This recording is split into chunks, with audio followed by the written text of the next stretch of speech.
Dahman est son directeur d'école de Medjana.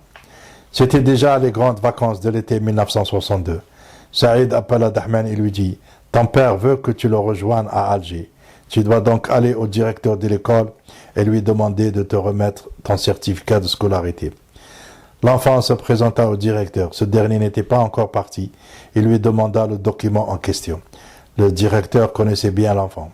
Il s'était rappelé du jour où il l'avait reçu pour son inscription et lui dit « Mon fils, je projetais de vous inscrire, toi et d'autres élèves de ton âge, à la classe CM2 que je dirige, et ce pour vous faire gagner une année de scolarité.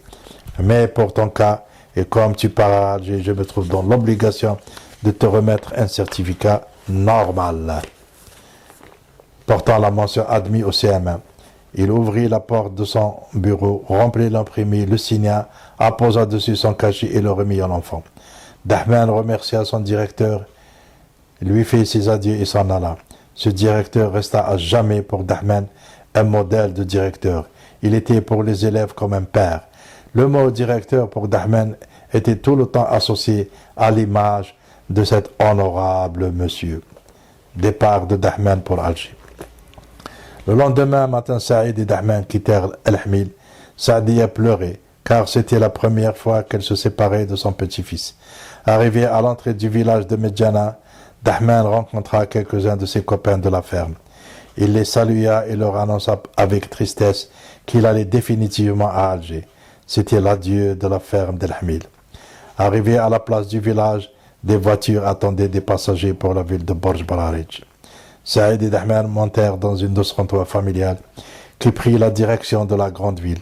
Pour ce trajet, il n'y avait plus de soldats ou de sentinelles qui fouillaient et contrôlaient les voyageurs. La circulation était donc devenue libre. Saïd et Dahman se dirigèrent vers la gare.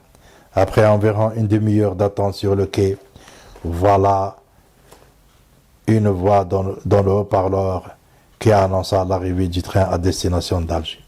Après quelques instants, le train que regardait auparavant Dahman de la crête du Djebel Mraysan s'arrêta cette fois-ci devant lui avec un grand vacarme et grincement de roues métalliques. L'oncle Saïd et l'enfant embarquèrent alors à destination d'Alger. À l'intérieur du train, Dahman rencontra son maître de l'école de la classe CE2. Ce dernier le conseilla de bien travailler à l'école. Il faisait nuit quand le train s'arrêta à la gare de Maison Carrée. L'oncle Saïd et l'enfant arrivèrent à destination. L'enfant demanda à son oncle si la maison de tante Jamila était encore loin. « Non », répondit l'oncle qui ajouta, « Le quartier se trouve un peu plus haut sur l'autre côté de la gare. » Les deux personnes empruntèrent une passerelle qui se trouve au-dessus du chemin de fer. Puis ils traversèrent un terrain vague et arrivèrent enfin à la maison de tante Jamila. L'accueil était chaleureux. Dahman était sous le choc du changement du milieu. Le train, le bruit, le voyage, tout cela bourdonnait dans sa tête. Saïd reprit le lendemain le chemin du retour. Depuis ce jour-là, la terre d'enfance s'appelait désormais le bled pour Dahman.